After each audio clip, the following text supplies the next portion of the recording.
The laughter died instantly when the young Marine recognized the faded numbers on Elijah Morgan's forearm. Within minutes, 30 service members formed a line of respect before the elderly black veteran. Nobody at Riverside Diner had ever seen white military personnel salute a black man before. Before we dive deeper into this powerful moment that changed an entire town, I'd love to know where you're watching from today. Drop your location in the comments, hit that like button if you've ever witnessed a moment where respect transcended prejudice, and subscribe to join our community of storytellers and truth seekers. Now let's travel to Pinewood Creek, Mississippi, where one man's hidden history was about to shake the foundations of decades of injustice. Elijah Morgan was a fixture in Pinewood Creek, Mississippi, as permanent as the old oak tree in the town square, yet just as overlooked by most of the 5,000 residents who called this place home. At 74, his once towering 6'2" frame had begun to stoop slightly. Though his eyes still held the sharp clarity of a man who had seen more than most could imagine. Every morning at precisely 7:30, Elijah would make the 20-minute walk from his modest single-story home on the east side of town to Riverside Diner, where he would sit at the same corner table and order the same breakfast. 2 eggs, over easy, wheat toast dry, black coffee. The routine never varied, despite the subtle indignities he endured each visit. Waitresses would serve him last, his coffee would arrive lukewarm, and other patrons would sometimes relocate if seated too close to him. "Grandpa, why do you keep going to that place?" his grandson Marcus would ask during their Sunday phone calls. Marcus had escaped Pinewood Creek 5 years ago for Atlanta, where he was studying law at Emory University. "They don't deserve your business. Move to Atlanta with me. Things are different now." Elijah would always respond with the same gentle stubbornness. "This is my home, son. Been here 68 years except for my time in Vietnam. Not running now." That quiet determination was what had kept Elijah in Pinewood Creek when most other black veterans had fled the persistent hostility after returning from war. For Elijah, coming home in 1971 had been almost as dangerous as the jungles of Southeast Asia. He still remembered the bus driver who had refused to let him board in his uniform, forcing him to walk the last 17 miles home, carrying his duffel bag in the sweltering August heat. The tattoo that now caused such commotion at the diner had been inked into his skin by a fellow soldier, a Puerto Rican medic named Rodriguez, who had steady hands even under mortar fire. It wasn't decorative but functional, a series of coordinates, and a coded sequence that had saved not just Elijah's life, but the lives of 23 other men when their mission went catastrophically wrong behind enemy lines. Those faded blue-black numbers held a story that the Pentagon had buried and that Pinewood Creek had never wanted to hear. Despite the supposedly progressive 21st century, Pinewood Creek remained stubbornly divided. The east side, where Elijah lived, was predominantly black, with homes that had seen better days but were maintained with pride despite limited resources. The west side housed the town's white population, their colonial-style homes and manicured lawns creating an invisible but impenetrable border. Even the town's only high school, technically integrated in 1968, maintained subtle segregation through tracking programs and extracurricular scheduling. At the center of maintaining this delicate balance, as he called it, was Sheriff Dean Whitaker, a third-generation law enforcement officer whose grandfather had worn the same badge during the height of Jim Crow. At 59, Whitaker maintained the town with an iron fist in a velvet glove, all Southern courtesy, while enforcing unwritten rules that kept everyone in their proper place. His particular dislike for Elijah stemmed from something personal, a grudge nursed for decades that manifested in traffic stops for imaginary violations and random property inspections that somehow only targeted Elijah's modest home. Through it all, Elijah maintained a dignified silence about his military service. No Veterans Day parades, no American Legion meetings, no displays of medals or memorabilia in his home. The only visible connection to those years was the tattoo, which he typically kept covered with long-sleeved shirts, regardless of Mississippi's punishing summer heat. But this particular Tuesday morning in April 2023, something had changed. Perhaps it was the arthritis flaring in his shoulders, making the thought of buttoning a long-sleeved shirt too painful. Perhaps it was the unusually beautiful spring day, with dogwoods blooming and a gentle breeze cutting through the typical humidity. Or perhaps, after 52 years of hiding, something in Elijah Morgan had finally decided it was time to be seen. Whatever the reason, he pulled a short-sleeved navy polo shirt over his head, glanced briefly at the exposed numbers on his forearm, and began his daily walk to Riverside Diner, unaware that this simple choice of clothing would upend the carefully maintained order of Pinewood Creek forever. Riverside Diner sat on the town's main street, its faded blue exterior and chrome trim harkening back to the 1950s, much like the attitudes that prevailed inside. The bell above the door announced Elijah's arrival at 7:30 sharp, though few patrons looked up as he made his way to his corner table, the linoleum floor squeaking beneath his polished brown shoes.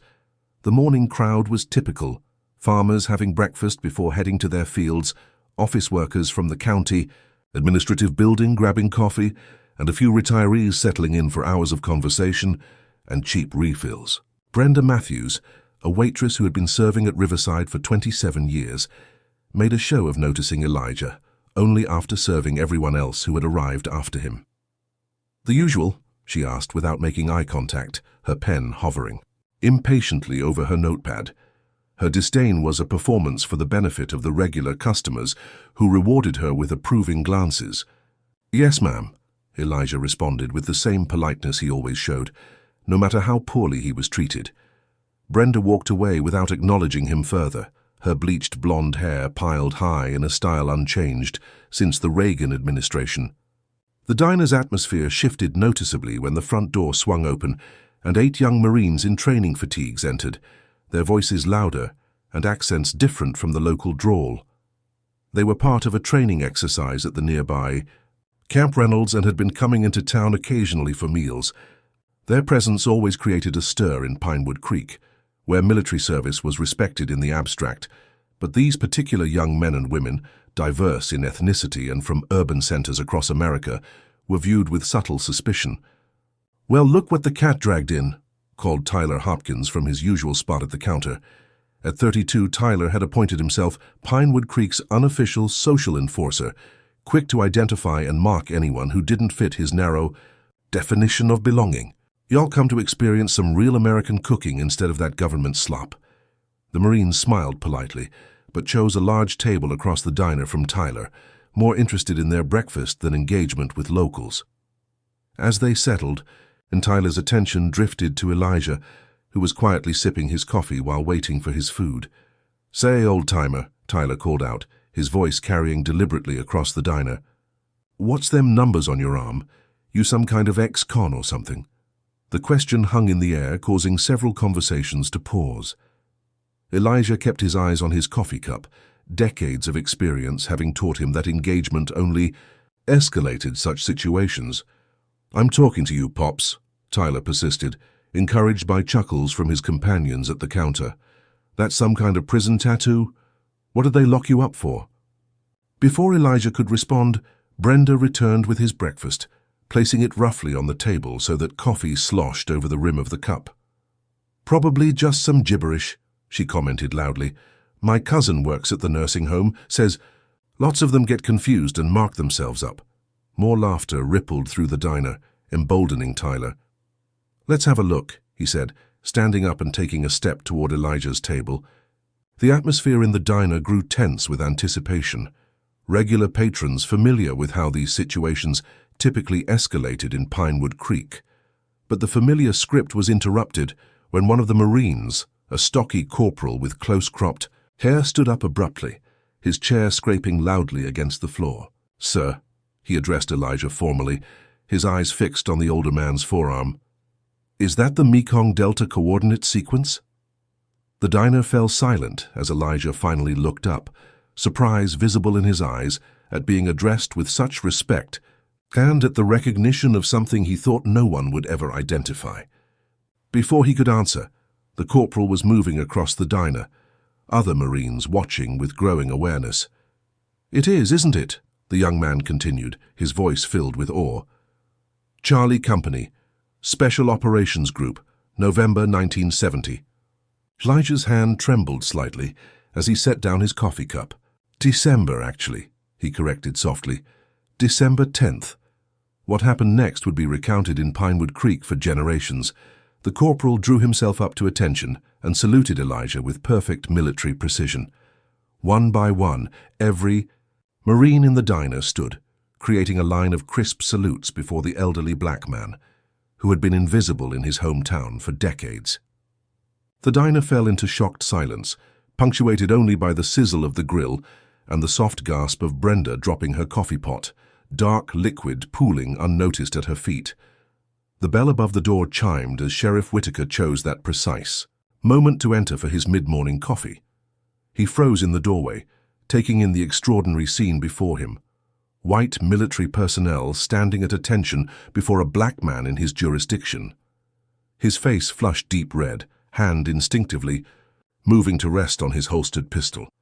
"What in God's name is going on here?" he demanded, voice cutting through the silence. The Marines held their salutes, disciplined and unmoved by the interruption. Frank Peterson, the diner's owner, emerged from the kitchen, wiping his hands nervously on his apron. "Now, Dean, we don't want any trouble," he began, always the peacekeeper when racial tensions threatened his business. But the young corporal broke protocol to turn toward the sheriff. "Sir, with all due respect, we're honoring a war hero whose actions saved American lives during a classified operation. I'd appreciate if you'd join us or allow us to complete our recognition." Sheriff Whitaker's face contorted with barely contained rage at being addressed this way by an outsider, especially in defense of Elijah Morgan. "This is my town, son," he said through clenched teeth, "and you'd do well to remember that." Throughout this exchange, Elijah remained seated, overwhelmed by emotions he hadn't allowed himself to feel in decades. Tears welled in his eyes as he finally stood, his aged frame straightening with dignity long denied, and returned the salute of the young Marines who had seen in faded numbers what his neighbors had refused to see for half a century: his humanity, his sacrifice, and his worth. "What most people don't understand about Vietnam," Corporal Jackson explained to the stunned diner patrons after the salutes had ended, "is that some of the most critical missions were completely erased from official records." His voice carried authority beyond his 24 years as he stood protectively near Elijah's table, the other Marines forming an informal perimeter that kept Sheriff Whitaker and Tyler Hopkins at a distance. "Those coordinates," he continued, pointing respectfully to Elijah's tattoo, "mark the location of what we now know was Operation Kingfisher, a rescue mission so classified that the men who carried it out were sworn to lifelong secrecy." The young Marine's words opened a floodgate of memory for Elijah, transporting him back to the suffocating heat and terror of the Vietnamese jungle in December 1970. He had been a 21-year-old staff sergeant then, leading a small reconnaissance unit deep in enemy territory, when they received an encrypted radio message about American POWs being transported through their sector. The operation hadn't been sanctioned by command. In fact, Captain Reynolds had explicitly ordered them to maintain position and ignore the intelligence. "They're probably already dead," the captain had said dismissively, not meeting Elijah's eyes. "Not worth risking more men." But Elijah had recognized the hidden meaning behind the captain's words. The captured unit was from the 614th, a predominantly black platoon. Without explicit orders, but knowing what needed to be done, Elijah had gathered 8 volunteers, memorized the coordinates, and slipped away from camp under cover of darkness. The rescue operation had been brutal and nearly failed multiple times. They lost 2 men breaching the makeshift prison camp, and Elijah himself had taken a bayonet wound to his shoulder that still ached during rainy weather. But against impossible odds, they had freed 15 prisoners, both black and white soldiers, all of whom would have been executed at dawn. Their return to base had been met not with commendation, but with threats of court-martial for disobeying orders, until the scale of their achievement became impossible to ignore. Even then, the military machine had swung into motion to obscure what had happened. Captain Reynolds was quietly promoted and transferred. The rescued men were sworn to secrecy, and Elijah, despite recommendations for the distinguished service, Received a Purple Heart that arrived without ceremony, in a plain envelope 3 years after his discharge. The military handled race differently back then, Corporal Jackson explained to the diner, his words cutting through Elijah's memories. Heroism by black soldiers was often deliberately downplayed or classified to avoid challenging the racial narratives at home. Sheriff Whitaker, who had been standing silently by the door, finally pushed his way forward. "This is nonsense," he declared, his authoritative voice attempting to regain control of the situation. "I've been sheriff of this county for 17 years, and Morgan here has never once mentioned any heroic service. For all we know, that tattoo could mean anything." A dangerous murmur ran through the Marines at this accusation, but before tensions could escalate further, the diner door opened again. An older Marine officer entered, his uniform immaculate and bearing the insignia of a lieutenant colonel. "Actually, Sheriff," the newcomer said, "Corporal Jackson called me as soon as he recognized the code. I can personally verify everything." "He's told you?" The officer turned to face Elijah, offering a respectful nod. "Staff Sergeant Morgan, it's an honor to meet you. I'm Lieutenant Colonel Raymond Webster, commanding officer of these Marines."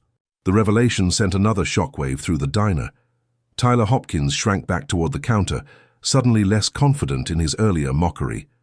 Brenda stopped pretending to clean nearby tables, her eyes wide with confusion, as her worldview visibly crumbled. But the most dramatic reaction came from Corporal Jackson himself, who stepped forward with visible emotion. "Sir," he addressed Elijah directly, "my grandfather was Second Lieutenant Thomas Jackson of the 614th. He was one of the men you rescued that day.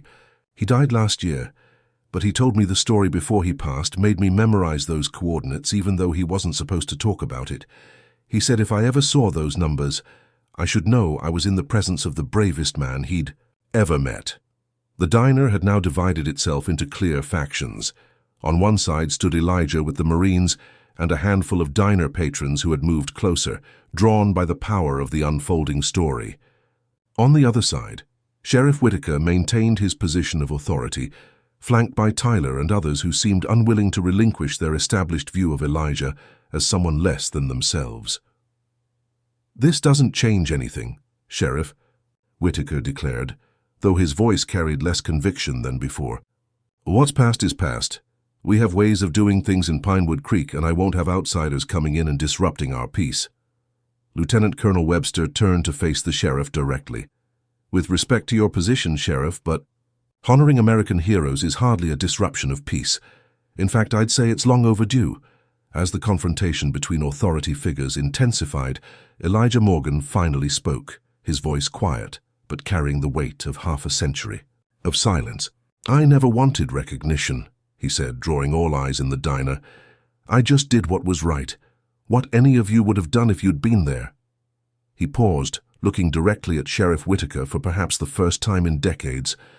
"But I won't be shamed for it anymore either. Would you stand up against injustice even when the entire system is against you? Comment number 1 if you believe one person's courage can change an entrenched system. Or number 2 if you think institutional racism is too powerful to be defeated by individual actions. Hit that like button if you've ever witnessed someone being recognized for their worth after years of being overlooked, and subscribe to hear more stories of hidden heroes throughout American history. How do you think a small town like Pinewood Creek would react to having its carefully maintained racial hierarchy challenged so publicly? Let's find out what happened when word of this diner confrontation spread through town. News travels with supernatural speed in small towns, and by nightfall, every resident of Pinewood Creek had heard some version of what transpired at Riverside Diner that morning. Elijah's walk home had been unnervingly different, with passing cars slowing beside him, some drivers staring with open hostility, while others nodded with newfound respect. He had barely closed his front door when the phone rang. Marcus calling from Atlanta after receiving concerned messages from childhood. "Friends still in Pinewood Creek. Grandpa, they're saying there was some kind of standoff with the sheriff," Marcus said, worry evident in his voice. "Are you okay? Do you need me to come home?" Elijah assured his grandson he was fine, downplaying the situation as he always did to protect Marcus from worry. But after hanging up, Elijah drew his living room curtains closed, something he rarely did in the early evening, and checked that his back door was securely locked. His instincts for self-preservation, honed in combat and decades of navigating life as a black man in Mississippi, warned him that today's events would not fade quietly into town history. His premonition proved correct when he awoke the next morning to find crude racial slurs spray-painted across his front porch, the red paint still tacky in the morning dew. With the same methodical calmness that had kept him alive in Vietnam, Elijah filled a bucket with soapy water and began scrubbing the hateful words away before any neighbors could see, though he suspected some had witnessed the vandalism and chosen to remain silent. His phone rang again as he finished cleaning, Marcus having called every hour since dawn and growing increasingly alarmed at receiving no answer. "That's it," his grandson declared, when Elijah finally picked up and reluctantly described the vandalism. "I'm coming home today, pack a bag. You're staying with me in Atlanta until this blows over." For the first time, Elijah considered the offer seriously, the morning's violation of his home shaking his decades-long resolve to stand his ground. But before he could respond, a truck from the sheriff's department crawled slowly past his house, the deputy inside making a show of writing something in a notepad while staring directly at Elijah. The message was clear. He was being watched. "No, son," he finally answered. "This is exactly what they want. If I leave now, I might never be able to come back." Across town, Sheriff Dean Whitaker was orchestrating what he called a community response from his wood-paneled office. Phone calls to key business owners and community leaders established a unified front.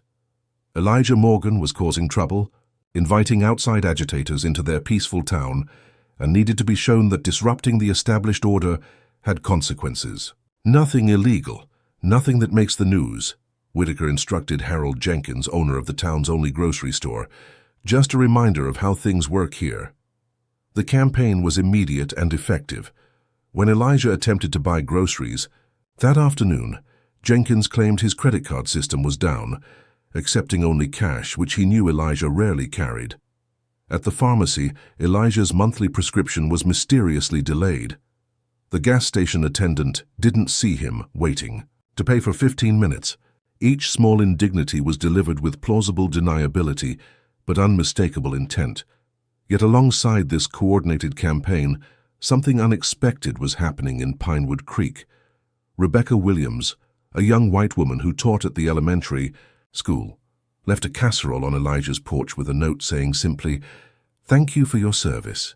Thomas Chen, whose parents owned the town's Chinese restaurant, personally delivered dinner with a respectful bow, but no words that might be overheard by watching neighbors. Small acts of solidarity emerged from corners of the community Elijah had assumed were closed to him, though all were conducted with the caution of people who understood the risks of openly challenging Sheriff Whitaker's authority. Even at Riverside Diner, subtle shifts were occurring. Frank Peterson, after a heated confrontation with Lieutenant Colonel Webster over Brenda's treatment of Elijah, had fired the waitress when he discovered she had been spitting in Elijah's food for years. "I might be a lot of things," Frank had declared to his shocked staff, "but I'm not going to have it said that we serve American heroes that way in my establishment." The declaration, while falling short of a full moral awakening, represented the complicated recalibration happening throughout Pinewood Creek as residents confronted their complicity in decades of mistreatment. Meanwhile, the Marines from Camp Reynolds found themselves strongly encouraged by local deputies to confine their activities to base rather than return to town. Lieutenant Colonel Webster, recognizing the implied threat, complied officially while quietly arranging for off-duty Marines to visit Elijah in civilian clothes, bringing supplies and company while documenting the escalating harassment. 5 days after the incident at the diner, Elijah returned from his now hazardous daily walk to find the small backyard garden he had maintained in memory of his late wife destroyed, plants uprooted, and the hand-painted stones she had placed as borders smashed to gravel. This violation, more personal than the slurs painted on his porch, shook him deeply. As he knelt among the ruined plants, a shadow fell across the garden. Looking up, he found himself facing Caroline West, a woman he recognized from town meetings but had never spoken with directly. "Mr. Morgan," she said without preamble, "I'm a journalist with the Southern Review. I think it's time someone told your story properly." Her presence represented a new dimension to the unfolding conflict, bringing the prospect of outside attention that Sheriff Whitaker had been carefully working to prevent. That same evening, Elijah received a call from Marcus informing him that he had been researching town records remotely and made a disturbing discovery. Despite Pinewood Creek's annual Veterans Day celebrations and prominent military monuments, in the town square, there was not a single mention of Elijah or any other black veteran in the Historical Society's extensive documentation of the town's military contributions. "It's not an oversight, Grandpa," Marcus said, his law student's precision evident in his analysis. "It's systematic erasure, and I think it goes deeper than just the historical records." As Elijah hung up the phone, he gazed at the photograph of his wife on the mantel, remembering how she had encouraged him to speak up before cancer took her 5 years ago. "Sometimes dignity isn't about staying quiet," she had told him. "Sometimes it's about making them hear you." For the first time in 50 years, Elijah Morgan began to consider that his long silence might not have been dignity after all, but its opposite. With newfound resolve hardening in his chest, he reached for the wooden box he kept on the top shelf of his closet, the one containing the evidence he had collected and protected for decades, just in case a day like this ever came.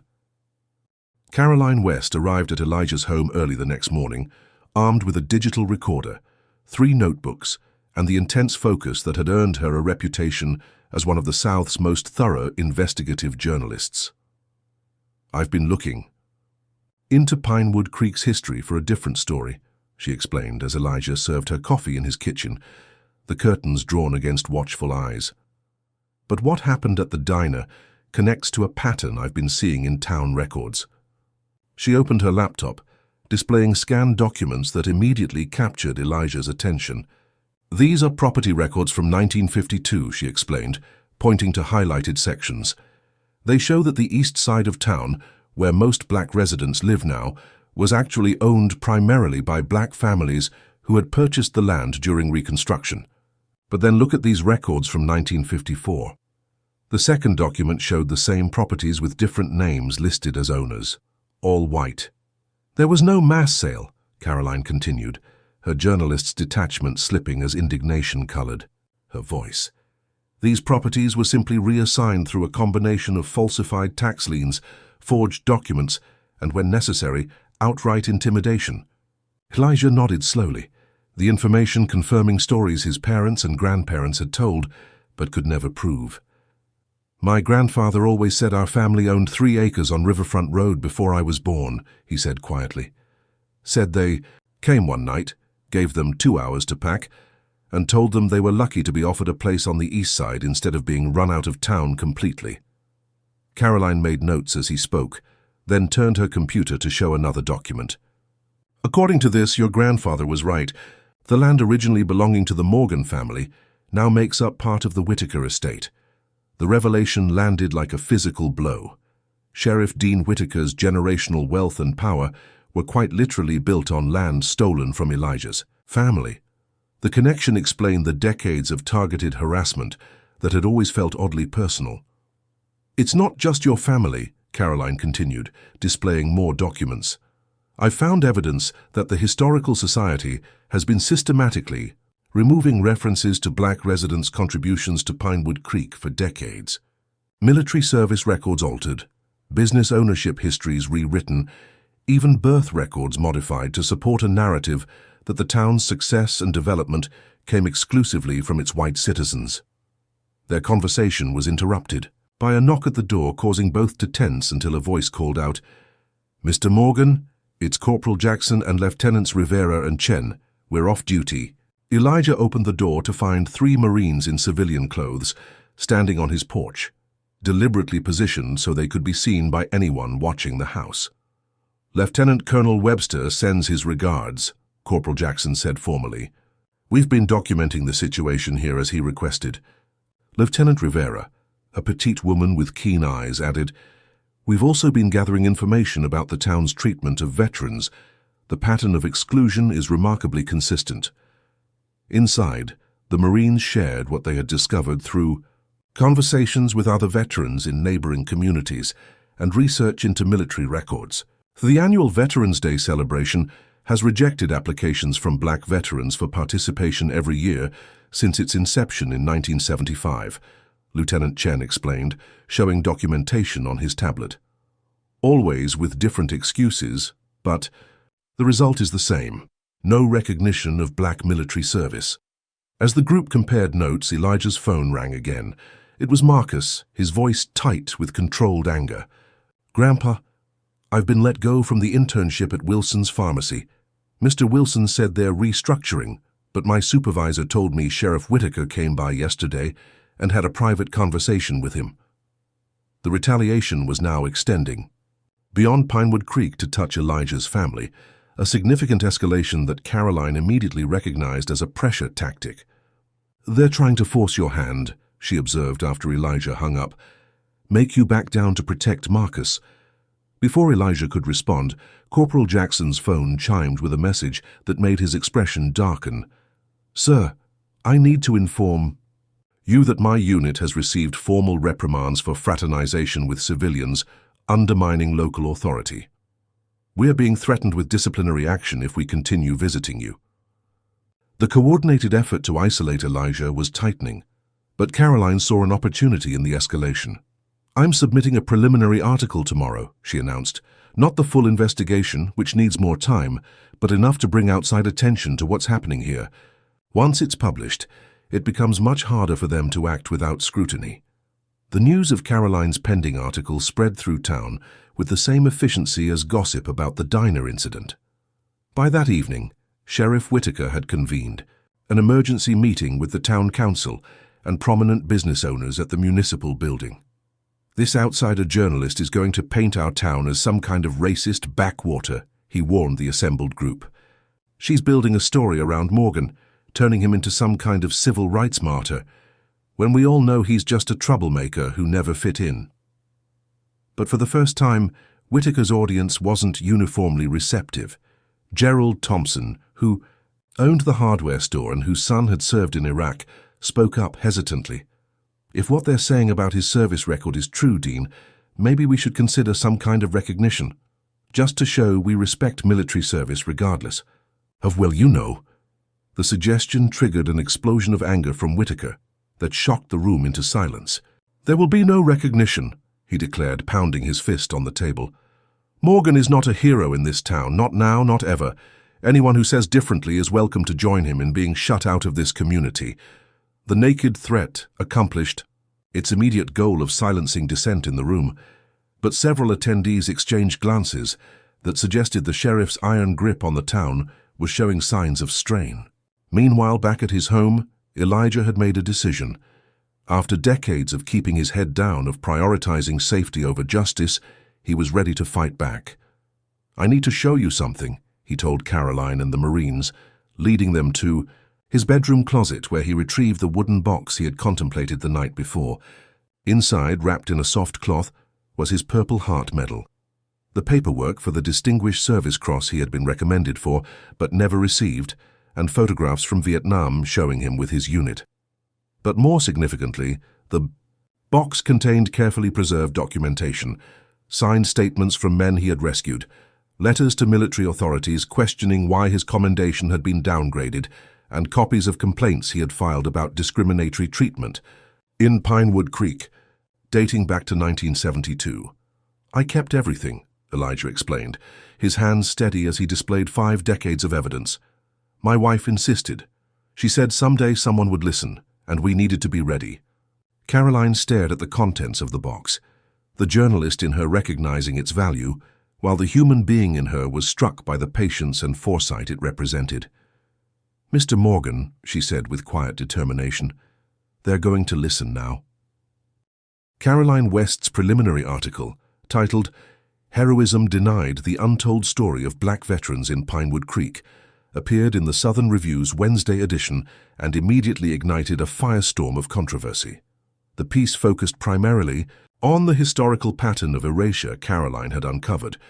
using Elijah's story as a contemporary example while being careful not to make legal accusations about land theft that her continuing investigation had yet to fully document. Sheriff Whitaker's response was swift and predictable. By 9 that morning, Deputy Collins arrived at Elijah's door with a citation for creating public disturbances likely to incite community unrest, a rarely used town ordinance from the 1960s that had originally been created to target civil rights demonstrators. "Sheriff says you need to appear before Judge Simmons next Monday," the deputy announced, unable to meet Elijah's eyes as he handed over the paperwork. "Suggests you might want to have counsel present." The thinly veiled threat might have intimidated Elijah in the past, but the publication of Caroline's article had changed the dynamics in ways the sheriff hadn't anticipated. 3 hours after receiving the citation, Elijah answered another knock to find 4 Marines in civilian clothes standing at attention on his porch. "Mr. Morgan," said a sergeant he hadn't met before, "Lieutenant Colonel Webster has established a volunteer protection detail for your home. With your permission, we'll maintain a rotation of off-duty personnel to ensure your safety." The Marines' presence created an immediate deterrent against the nighttime vandalism Elijah had been experiencing, but it also escalated tensions with local authorities. Sheriff's Department vehicles now drove past Elijah's home every 30 minutes, deputies ostentatiously taking photographs of the Marines and running license plate checks on their personal vehicles. The growing confrontation between military personnel and local law enforcement drew attention from state authorities, exactly the outside scrutiny Sheriff Whitaker had been working to avoid. Marcus called that evening with news that increased the stakes further.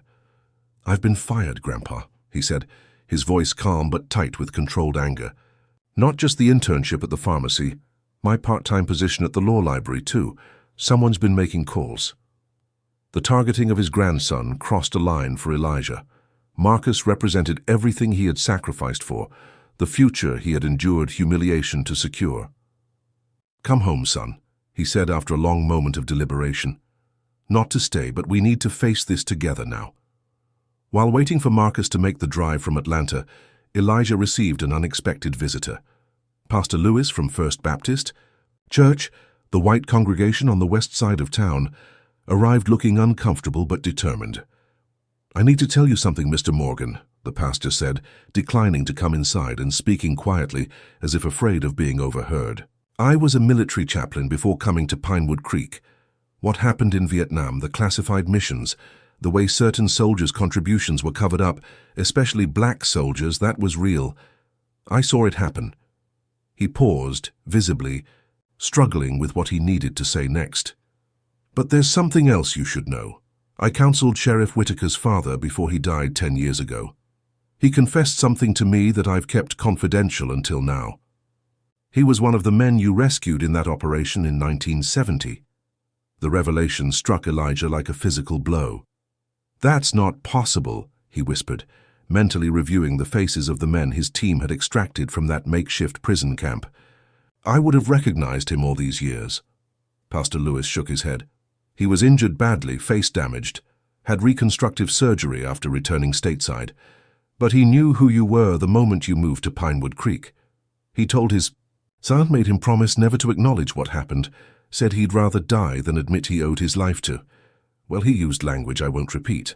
The pastor's disclosure explained the decades of particular hostility from the Whitaker family, the sense that their animosity toward Elijah went beyond general racism to something deeply personal.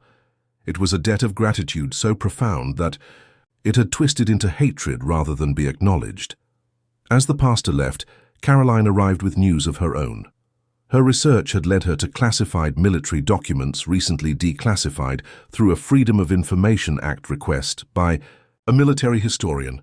"The records confirm everything," she said excitedly, spreading papers on Elijah's kitchen table. "Operation Kingfisher, the rescue, the recommendations for commendation that were downgraded. It's all here, official government documentation that can't be dismissed as hearsay." The accumulating evidence and growing public attention drew support from unexpected quarters. The regional office of the NAACP contacted Elijah, offering legal representation for his upcoming hearing. 3 black state legislators issued a joint statement calling for an investigation into Pinewood Creek's historical practices. Social media, accounts from former residents, shared long-suppressed stories of discrimination, creating a virtual community of witnesses to the town's troubled history. Each development further enraged Sheriff Whitaker, who saw his authority and the carefully maintained system he had inherited being challenged publicly for the first time. Late Friday night, 3 days after Caroline's article appeared, Elijah was awakened by the Marines posted outside his home, alerting him to an approaching vehicle. Sheriff Whitaker himself emerged from his department SUV, alone and visibly agitated. "Send your watchdogs away, Morgan," he demanded from the foot of the porch steps. "You and I need to have a private conversation." The Marines stood their ground until Elijah himself asked them to give them space, though they retreated only as far as the driveway, remaining within sight. Standing on his porch facing the sheriff, Elijah was struck by how much the younger man resembled his father in that moment. The same hard set to his jaw, the same inability to look directly at him. "This ends now," Whitaker said without preamble. "You've had your moment playing the hero. You've gotten your name in the paper. Now it's time to shut this down before things get worse for everyone." Elijah studied the man before him, seeing beyond the bravado to the fear beneath. "This isn't about me playing hero, Dean," he replied calmly. "This is about truth that's been buried too long, truth your father knew but couldn't face." Whitaker's head snapped up, eyes widening in shock at the reference to his father. "You don't know anything about my father," he hissed, right hand instinctively moving toward his holstered weapon. "Don't you dare speak about him." Elijah stood his ground, unintimidated after facing far worse dangers. "I know he was at Firebase Juliet when it was overrun. I know he was held at a camp near the Laotian border. And I know he was one of 15 men my team brought out on December 10th, 1970. The color drained from Whitaker's face as his carefully constructed worldview cracked visibly. "You're lying," he whispered, but without conviction. "He would have told me if it was you." Elijah's response was gentle despite their adversarial relationship. "I think he did tell you, Dean. Just not in the way you were willing to hear." The confrontation ended abruptly when Whitaker turned and stalked back to his vehicle without another word, tires squealing as he pulled away. The Marines returned to the porch, concerned by what they had witnessed. "Sir, I don't think you're safe here anymore," Sergeant Phillips stated bluntly. "That man is losing control, and that makes him dangerous." Elijah nodded in agreement, the confrontation having confirmed his own assessment. "Marcus arrives tomorrow," he said. "Once he's here, we'll consider other arrangements." But even as he spoke, Elijah knew the situation had moved beyond the point where retreat was possible. Too much had been revealed, too many people were now invested in the outcome, and too much justice had been denied for too long. The path forward, whatever dangers it held, would have to be faced head-on. Have you ever stood up for the truth when it would have been easier to remain silent? Comment number 1 if you've confronted injustice despite the personal risk. Or number 2, if you regret staying quiet when you should have spoken up. Hit that like button if you believe that healing can only begin when buried truths are finally acknowledged, and subscribe for more stories about the hidden histories that shape our communities. What would you do if you discovered that someone who hated you actually owed you their life? Let's see how this volatile situation in Pinewood Creek escalates when Marcus arrives, and long-buried secrets can no longer be contained. Marcus Morgan arrived at his grandfather's home shortly after noon on Saturday, his normally easygoing demeanor replaced by a focused intensity that reminded Elijah of Marcus's mother, his daughter who had moved to Atlanta 20 years earlier, seeking opportunities unavailable in Pinewood Creek. The young man embraced his grandfather tightly before surveying the small house with concern, noting the Marines stationed outside and the freshly repaired front window that had been broken 2 nights earlier by a thrown rock. "This is worse than I imagined," Marcus said, setting down his suitcase and the thick legal portfolio he'd brought from Emory. "The state NAACP office briefed me on the drive up. They're treating this as a potential landmark case for rural civil rights enforcement." Elijah felt a complex mixture of pride in his grandson's professional confidence and concern about involving him in a dangerous situation. Before they could discuss strategy further, Caroline arrived with troubling news. "My editor received pressure to kill the follow-up story," she explained, accepting the coffee Marcus offered. "Anonymous calls threatening to pull advertising from every business in the region that advertises with the Southern Review. He's holding firm for now, but they're escalating their efforts to control the narrative." The harassment campaign extended beyond media pressure. Throughout the afternoon, Elijah received calls from longtime acquaintances urging him to settle this quietly and think about the community. Each caller carefully avoided specifying who had suggested they reach out, but the coordinated effort was obvious. More concerning were reports from sympathetic residents that groups of men had been gathering at Whitaker's hunting cabin outside town, including several former deputies known for their volatile temperaments and racial hostility. The situation reached its breaking point at midnight. Marcus and Elijah were reviewing legal documents at the kitchen table, while two Marines maintained watch outside when the crack of gunfire shattered the night. "Get down!" shouted Sergeant Phillips as 3 shots in rapid succession hit the front of the house. Elijah instinctively tackled Marcus to the floor as glass exploded inward from the front window. More shots followed, systematic and aimed, suggesting trained shooters rather than random intimidation. One of the Marines returned fire, a controlled response aimed at suppression rather than injury. Through the chaos, Elijah heard car engines starting and tires squealing as the attackers retreated. When silence finally returned, he raised his head to check on Marcus, finding his grandson unnaturally still, blood spreading across his shirt from a wound in his shoulder. "Marcus!" Elijah cried out, panic overwhelming his combat-trained composure. "Medic, we need a medic here." Lieutenant Rivera, who had medical training, was already moving toward them, her hands steady as she examined the wound. "Through," she reported, applying pressure. "Missed major vessels, but he needs a hospital now." The attack created an immediate crisis that transcended the ongoing conflict. Even Sheriff Whitaker, arriving 15 minutes later with deputies and an ambulance, appeared genuinely shocked by the escalation to potentially lethal violence. "This wasn't authorized," he insisted to Lieutenant Colonel Webster, who had arrived directly from Camp Reynolds in full uniform, radiating military authority that temporarily overshadowed the sheriff's local power. "I wanted Morgan gone, not this. Never this."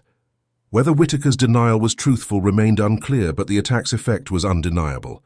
Marcus was rushed to County General. The bullet wound serious but not life-threatening, according to the emergency room doctors. Elijah, riding in the ambulance with his grandson, faced the most difficult decision of his life.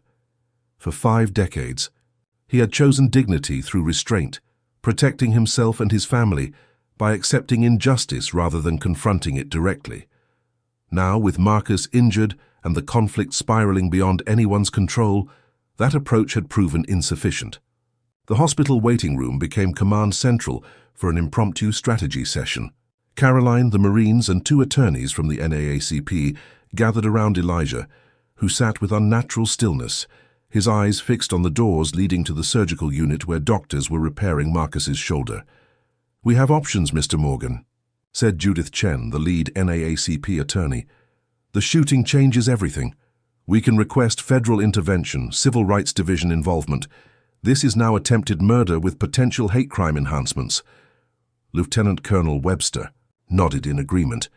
"The Marines can provide testimony about the attack, and I've already filed reports up my chain of command.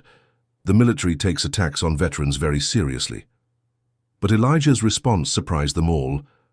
"I've been fighting this battle for 50 years, he said quietly.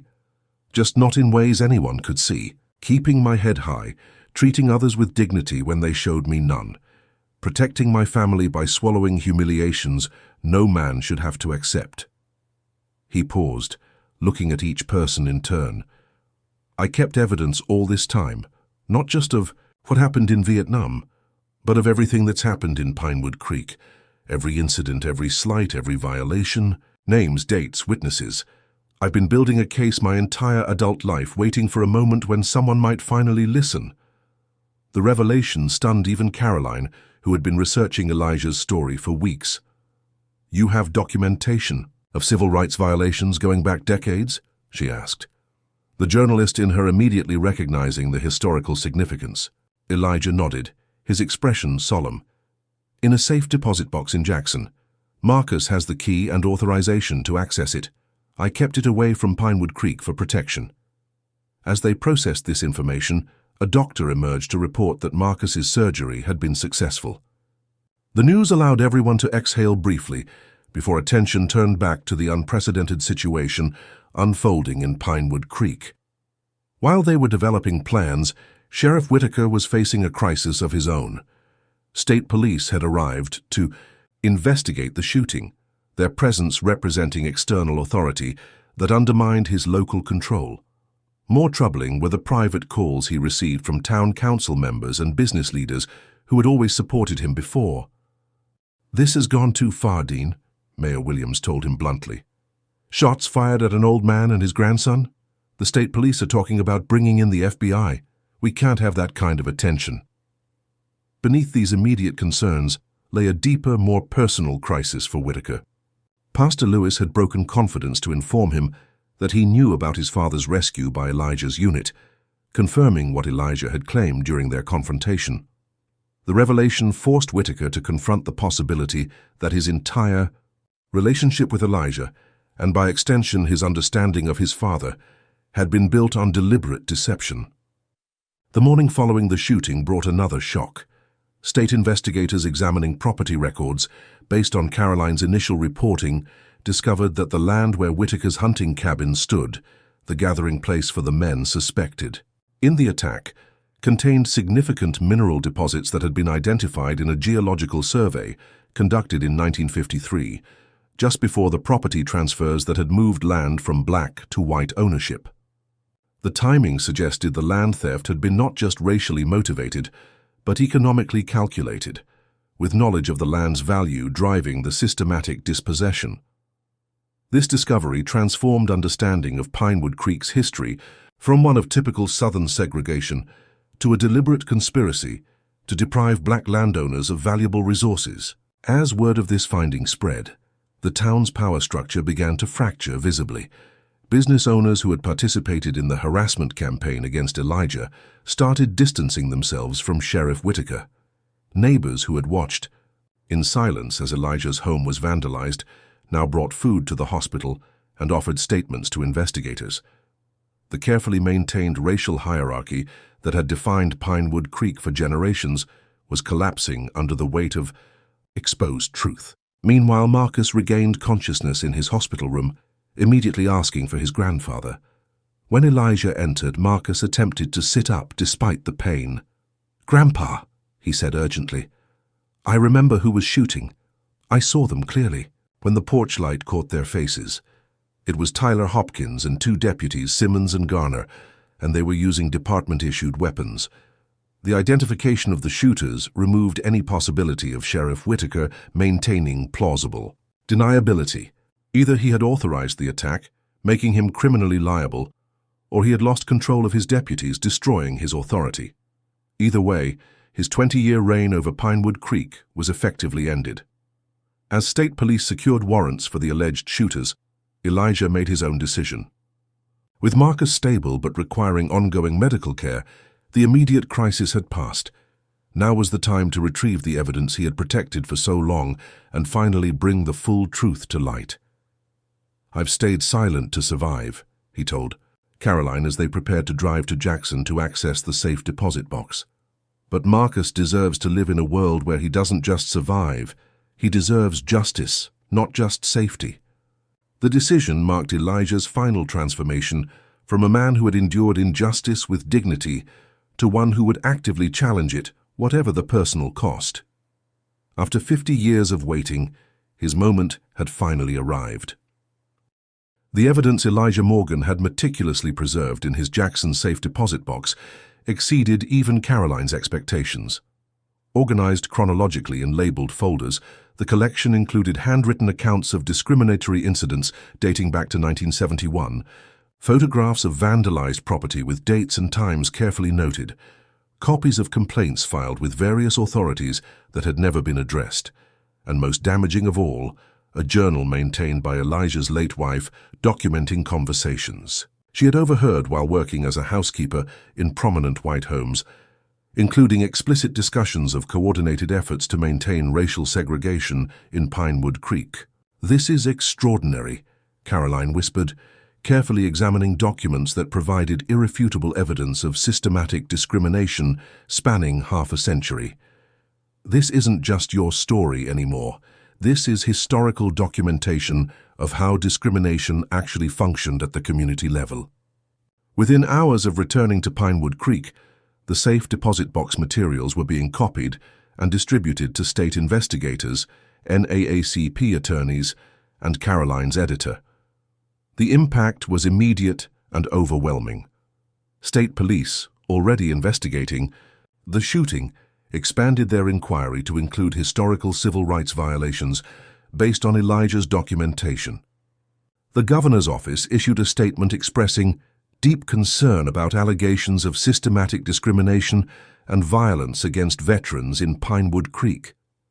National media organizations picked up the story, sending reporters to the small Mississippi town that had suddenly become the focus of a broader conversation about rural civil rights enforcement. Sheriff Whitaker, recognizing the imminent collapse of his authority, made a desperate attempt to destroy evidence that might implicate him personally. Deputies loyal to him were observed removing files from the department in the middle of the night, an action recorded by Marines conducting surveillance at Lieutenant Colonel Webster's direction. When confronted by state police the following morning, Whitaker claimed the removed materials were personal items unrelated to department business, a transparent lie that further damaged his credibility. While these official processes unfolded, a more personal drama was developing at County General Hospital. Marcus's condition had stabilized enough for him to give a formal statement to investigators, providing eyewitness testimony that directly implicated Tyler Hopkins and Deputies Simmons and Garner in the shooting. As news of his statement spread, Marcus began receiving visitors who surprised both him and Elijah, younger residents of Pinewood Creek, both black and white, expressing support and apologizing for the town's treatment of the Morgan family. Among these visitors was Amy Whitaker, the sheriff's 25-year-old daughter, who had returned home from graduate school in Chicago after hearing about the shooting. Her visit was brief but significant. "My grandfather talked about Vietnam, sometimes when he'd been drinking," she told Elijah, her voice low to avoid being overheard. "He described being rescued by black soldiers when his white commanding officer had written them off. I never connected it to you until all this came out." She hesitated before adding, "He had nightmares about it his whole life. Not about being captured, but about owing his life to men he couldn't bring himself to see as equals. The cognitive dissonance destroyed him inside." Her insight into the psychological damage caused by her grandfather's racial hatred provided context for the Whitaker family's decades-long vendetta against Elijah. It wasn't just about maintaining racial hierarchy. It was about avoiding a debt of gratitude too profound to acknowledge without dismantling their entire worldview. The turning point in the Pinewood Creek crisis came unexpectedly during a hastily organized town meeting called by Mayor Williams, ostensibly to address community concerns, but actually an attempt to contain the growing scandal. The municipal building's meeting room was filled beyond capacity, with state police providing security and media representatives lining the walls. Sheriff Whitaker sat stone-faced at the front table alongside town council members, all of whom maintained careful distance from him both physically and rhetorically. Mayor Williams had just begun with platitudes about healing and moving forward when the back doors opened to admit Elijah Morgan, supported by Marcus in a wheelchair, his injured shoulder immobilized but his expression determined. The room fell silent as Elijah made his way to the podium, his slow, dignified progress commanding attention in a way that shouted demands never could have. "I've lived in Pinewood Creek for 68 years, he began, his voice strong despite his age. "I fought for this country in Vietnam, came home to a town that didn't want me, and stayed anyway because this is my home too." He paused, looking directly at Sheriff Whitaker, I never wanted recognition, never asked for special treatment. All I ever wanted was the dignity every human being deserves. The simple statement hung in the air, its moral clarity cutting through decades of rationalization and evasion. When I rescued 15 men in Vietnam, including Harold Whittaker, I didn't ask if they were black or white. They were Americans in trouble, and I did what was right. I've spent 50 years watching this town choose what was comfortable over what was right. That ends today. As Elijah spoke, the door opened again to admit 3 elderly men no one had expected. Retired military officers who had served in Vietnam, who had flown in from different parts of the country after seeing the news reports. One of them, walking with a cane but radiating authority, approached the podium. General William Stevens, United States Army, retired, he introduced himself. I was the reviewing officer who received the recommendation for Staff Sergeant Morgan's Distinguished Service Cross in 1971. I was ordered to downgrade it to a Purple Heart and classify the operation. I've regretted complying with that order for 50 years. His public acknowledgement of the military's role in denying Elijah recognition shifted the narrative again, connecting Pinewood Creek's local discrimination to national policies that had systematically diminished black veterans' contributions. Meanwhile, the state investigation was producing results that could no longer be contained. During a dramatic press conference on the courthouse steps, the lead investigator announced the discovery of altered mineral survey reports from the 1950s that directly tied the systematic land theft from black residents to the discovery of valuable resources on their properties. This was not just racial discrimination, the investigator explained to assembled reporters. This was organized criminal conspiracy to deprive citizens of their property rights based on geological information that was deliberately concealed from them. Sheriff Whittaker, watching the press conference from his office, made one final attempt to salvage his position by offering to cooperate with investigators in exchange for immunity.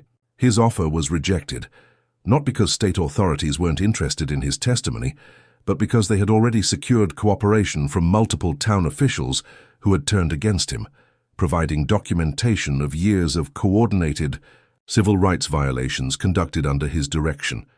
The final confrontation between Elijah and Sheriff Whittaker occurred not in a public forum, but in the hospital parking lot, 3 days after the town meeting. Elijah was leaving after visiting Marcus when he found Whittaker waiting beside his car, his official vehicle nowhere in sight, his expression haunted. "My father did tell me," the sheriff admitted without preamble. "When I was 16, showed me the scar on his leg, said a colored sergeant had carried him through the jungle for 3 miles after their helicopter crashed, said he'd rather have died than be saved that way." Elijah stood silently, allowing Whittaker the space to continue his painful confession. "He made me promise never to acknowledge it, said it would destroy everything our family had built if people knew." Now I realize what he really meant was it would destroy the lie we'd built everything on. The moment represented not reconciliation, which would require far more than a single conversation, but the first honest exchange between 2 men whose lives had been shaped by the same historical forces from opposite sides. Before they could speak further, state police officers approached to inform Whittaker that a warrant had been issued for his arrest on charges of conspiracy and obstruction of justice. As he was led away, Whittaker turned back to Elijah. "I can't undo what was done to you," he said quietly, "but I can finally stop lying about it." The arrest of Sheriff Whittaker marked the definitive end of the old order in Pinewood Creek, but Elijah understood that true change would require more than removing a single powerful figure. The systemic discrimination he had documented extended throughout the town's institutions and customs, embedded in everything from housing patterns to business practices to social relationships. The transition would be neither quick nor easy, but for the first time in his life, Elijah Morgan believed it was truly possible. The arrest of Sheriff Dean Whittaker reverberated through Pinewood Creek like a thunderclap, shattering decades of carefully maintained power structures and forcing a community-wide reckoning with long-denied truths.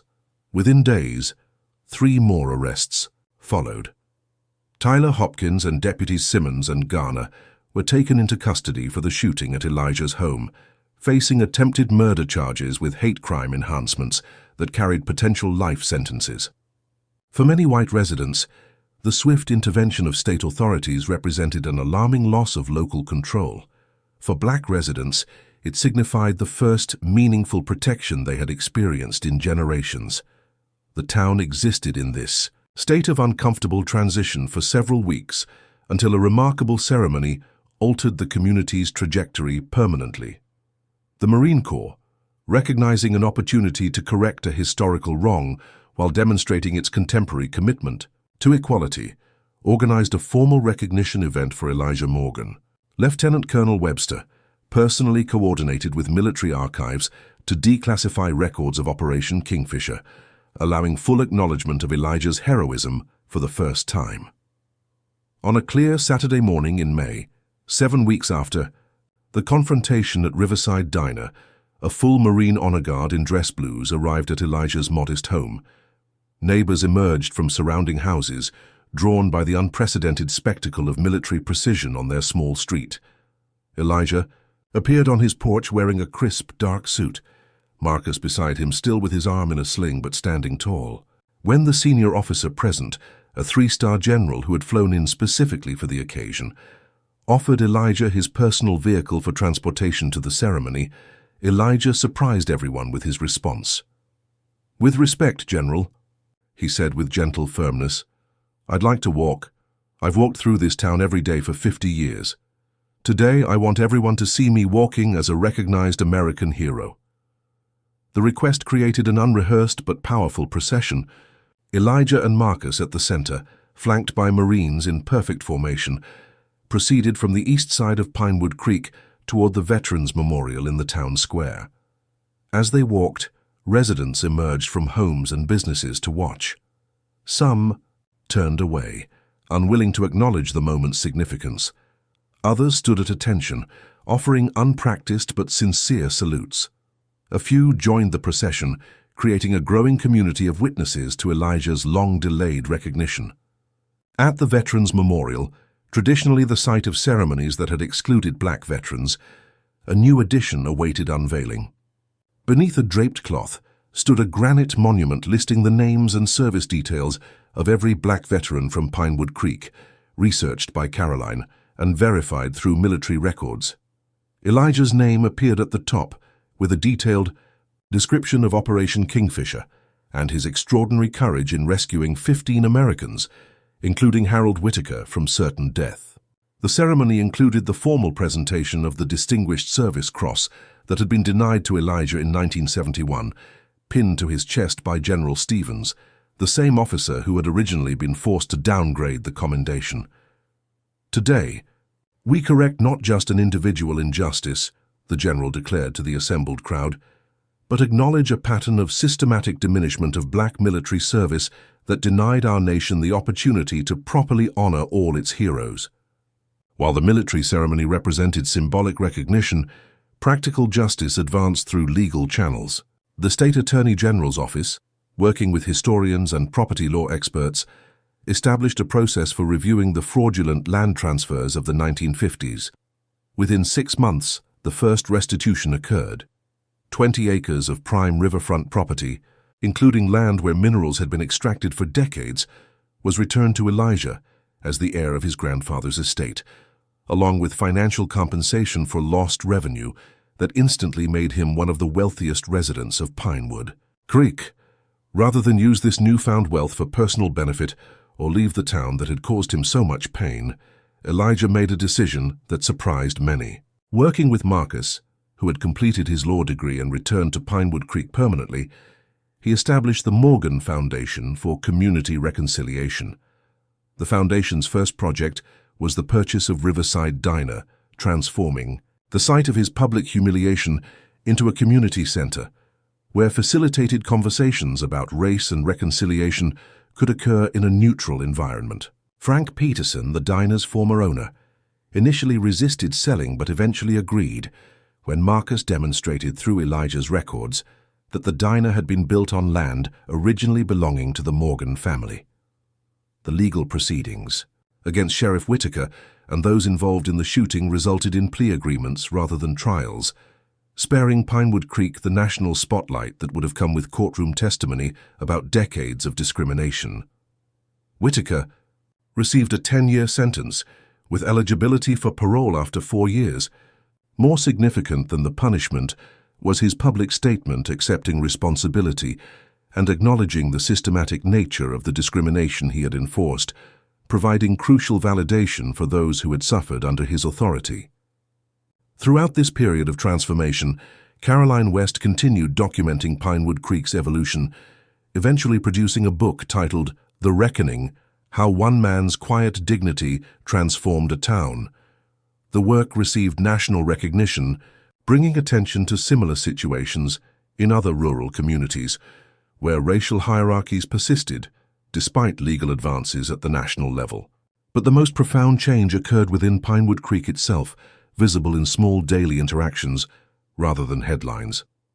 The annual Veterans Day ceremony in November 2023 included Black veterans for the first time, with Elijah as the guest of honor. School curriculum was revised to include accurate local history, including the deliberate erasure of Black contributions and property ownership. Business owners who had participated in the harassment campaign against Elijah approached him privately, offering apologies that ranged from awkwardly self-serving to genuinely remorseful. Through it all, Elijah maintained the same quiet dignity that had sustained him through decades of mistreatment, neither gloating in victory nor rushing to forgive before authentic accountability had occurred. On a warm evening 1 year after the incident at Riverside Diner, Elijah sat on his porch with Marcus, watching neighborhood children play in the street, something that would have been unimaginable in the previously tense atmosphere of Pinewood Creek. "You know what I think about sometimes?" he asked his grandson, gesturing toward his forearm where the faded tattoo remained visible. How something meant to save lives in one context became a source of mockery and shame in another, and then, 50 years later, became the key to changing everything. Marcus nodded, understanding the complex symbolism. "Do you regret waiting so long to fight back?" he asked, the question he had wanted to pose for years. Elijah considered this carefully before answering. "I was fighting the whole time, son, just not in ways they recognized, keeping my dignity when they tried to take it, documenting the truth when they tried to bury it, raising your mother to believe she deserved better, watching her raise you the same way. That was all part of the fight." He paused, watching a group of children, black and white, riding bicycles together past his house, something he had never seen in his neighborhood before. Some battles are won with dramatic confrontation. Others are won by outlasting those who would destroy you, by preserving your humanity when they try to deny it. I did what was necessary in my time. You'll do what's necessary in yours. As twilight settled over Pinewood Creek, the town continued its imperfect but genuine process of transformation. The racial divisions that had defined it for generations had not disappeared entirely, but the silent conspiracy of discrimination had been broken, creating space for new possibilities. For Elijah Morgan, who had waited 74 years to be fully seen in his hometown, that opportunity for a different future represented justice more meaningful than any court verdict or financial restitution could provide. His tattoo, once mocked, had become a catalyst for change that would outlast his lifetime, ensuring that future generations in Pinewood Creek would inherit a community where dignity was not determined by the color of one's skin. What buried truths in your community might change everything if brought to light? If Elijah's story moved you, please hit that like button and subscribe to hear more powerful narratives about courage and justice. Comment below with your thoughts on how communities can heal from historical injustices. Should we focus on accountability, reconciliation, or both? Share this video with someone who needs to be reminded that standing in your truth, even when it takes decades, can transform not just your own life, but the lives of generations to come. Thank you for joining me for this powerful journey through Elijah Morgan's story, and I'll see you in the next video. Elijah Morgan's journey teaches us that dignity is sometimes a quiet resistance that outlasts injustice. His story reveals how documentation becomes powerful testimony when the moment for truth finally arrives. By meticulously preserving evidence of discrimination for decades, Elijah transformed personal injustice into community accountability. The story demonstrates that heroism takes many forms, From the battlefield courage that saved lives in Vietnam to the everyday bravery of facing discrimination with unwavering dignity. True change requires both individual courage and institutional accountability. Elijah's decision to remain in Pinewood Creek despite mistreatment wasn't submission but strategic persistence, staying present as living testimony until the world was ready to see the truth. His example shows that justice delayed isn't always justice denied, but sometimes justice gathering strength. The transformation of the tattoo's meaning, from military lifesaver to object of mockery to catalyst for change, reminds us that symbols hold the power we assign them. Most importantly, Elijah teaches us that reconciliation cannot bypass accountability. Real healing begins not with forgetting injustice, but by acknowledging it fully, making amends, and creating new systems where dignity isn't determined by the color of one's skin. Have you ever witnessed someone being denied their dignity because of their race, and what did you do in that moment? Has there been a time when speaking truth to power seemed impossible, but became necessary?